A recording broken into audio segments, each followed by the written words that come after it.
श्री स्वामी समर्थ. तुम्हा सर्वांचं आपल्या चॅनलमध्ये मनापासून स्वागत आहे. आजच्या व्हिडिओमध्ये मी तुम्हाला शेअर करणार आहे की कुलदेवीचे उपवास कसा करावा, मंगळवार कसे करावेत किंवा तुमच्या कुलदेवीचा जो वार आहे तो कसा करावा, आपल्या कुलदेवीचा उपवास कसा करावा. तर कुलदेवीचा उपवास हा घरातील कुलस्त्री करू शकते आणि कुलस्त्रीने करणं खूप महत्त्वाचं आहे. आता एक दिवस आपल्या कुलदेवीला समर्पित असतो. दररोज ह्या दगदगीच्या जीवनामध्ये कोणाला एवढा टाईम नाही आहे की ते दिवस रात्र एक एक दोन दोन तास आईसमोर बसून तिची सेवा करू शकेल म्हणून. तर ठराविक आपल्याला आपले हे दिलेलं आहे की तुम्ही ह्या दिवसाला तुमच्या कुलदेवीची सेवा करा, उपवास करा. आणि उपवास का करावा? आपली कुलदेवीला एक आपल्या मनामध्ये स्थान देणं, एक तिच्याबद्दल श्रद्धा निर्माण करणं आणि कुलदेवीचा उपवास भरपूर काळापासून काही काही घराण्यामध्ये परंपरागत हा उपवास चालत आलेला आहे.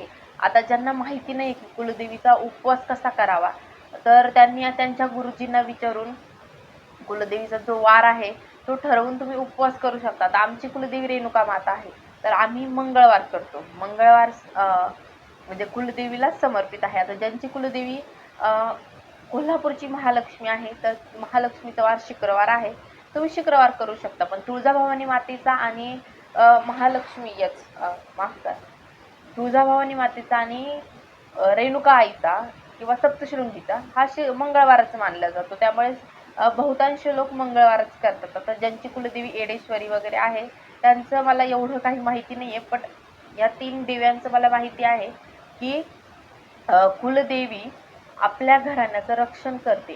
कुलदेवीचा हा जो एक उपवास आहे तिला समर्पित आहे. तुम्ही तुमच्या कुलदेवतेचाही उपवास हे पुरुषांना करायला सांगितलं. आता खंडोबा आहे तर खंडोबांचा उपवास रविवार, तर तो पुरुषांनी केला तरी चालेल. पण जो कुलदेवीचा उपवास आहे जर कुलस्त्रीने केला, आपल्या स्वभाग्याचं संरक्षण आई करते. मंगळवारी आपल्याकडून सेवा घडते. मंगळवारी तुम्ही कुलदेवीच्या टाकावर अभिषेक करा. त्यानंतर कुलदेवीचं एखादं महात्म्य वाचा, स्तोत्र वाचा आणि त्या दिवशी उपवास करा किंवा तुम्ही हे मंगळवार जे आहे ते संकल्पयुक्त करू शकतात. आता मी तुम्हाला एक अनुभव सांगते. एक सेवेकरी ताई आहे, त्यांची कुलदेवी रेणुका माता आहे. तर त्यांना एका गुरुजींनी सांगितलं होतं, त्यांना त्यांचं घर होत नव्हतं आणि त्यांच्या घरासाठी भरपूर अडचणी येत होत्या. तर त्यांना गुरुजींनी सांगितलं की तुम्ही तुमच्या कुलदेवीचे 11 मंगळवार करा. आता जिथे घर व्हायला एवढ्या अडचणी होत्या, त्या ताई आणि दादांनी दोघांनीही मंगळवार सुरू केले. मंगळवारी देवीची सेवा करायला गेल्या. असं नाही की त्या स्वामींची सेवा करत होत्या, त्या स्वामींचीही सेवा करत होत्या, पण कुठेतरी त्यांचं कुलदेवीकडे दुर्लक्ष होत होतं. त्यानंतर त्यांनी कुलदेवीची जी दर मंगळवारची सेवा आहे ती सुरू केली. मनापासून त्यांनी मंगळवार सुरू केले आणि आईचा चमत्कार असा की आज त्या छान अशा घरामध्ये आहे. त्यांच्या स्वतःचं घर झालेलं आहे. हा भरपूर सेवेकऱ्यांना आलेला अनुभव आहे. कारण की आपण आपल्या कुलदेवीकडे दुर्लक्ष करतो आणि असे अघटित होऊन जातं. त्यामुळे तुम्ही मंगळवार करा. मंगळवारी तुम्ही फलाहार घेऊ शकता किंवा मग जे उपवासाला चालणारे पदार्थ आहेत तेही घेऊ शकता. पण कुलदेवीचा उपवास खूप महत्त्वाचा आहे. तुम्ही जशी जशी ही सेवा सुरू कराल, तुमचा मंगळवार जास्त होतील तसे तुम्हाला अनुभवही येत जाईल. आता तुम्ही हे मंगळवार कसे करायचे, तुम्ही 11 मंगळवारही करू शकता किंवा 21, 51, 108 किंवा कायमचेही तुम्ही हे मंगळवार करू शकता. एकदा हे कुलदेवीची सेवा करून बघा, तुमच्या जीवनामध्ये काय अनुभव घडतात हे तुम्ही स्वतः सांगाल. आणि उपवास का करावा? उपवास फक्त आपण अन्नाचाच का करावा? आपण उपवास वाईट बोलण्याचा, वाईट विचार करण्याचा भरपूर गोष्टी आहेत त्या सोडू शकतो. उपवासाने आपल्या शरीरातही थोडं बदल होतात आणि जी सेवा आहे कुलदेवीची तीही आपल्या हातून घडते. तर तुम्ही ही कुलदेवीची जी सेवा आहे ती करायला विसरू नका. तुमच्या कुलदेवीकडे दुर्लक्ष करू नका आणि तुम्ही हे 11 मंगळवार करून बघा एकदा. किंवा मग ज्यांची कुलदेवी कोल्हापूरची महालक्ष्मी आहे त्यांनी 11 शुक्रवार करून बघा. खूप फरक पडतो आयुष्यामध्ये आणि आपल्या कुलदेवतेला विसरून चालणार नाही. आता भरपूर जणांच्या मला कमेंट आल्या तर लग्नासाठी सेवा सांगा.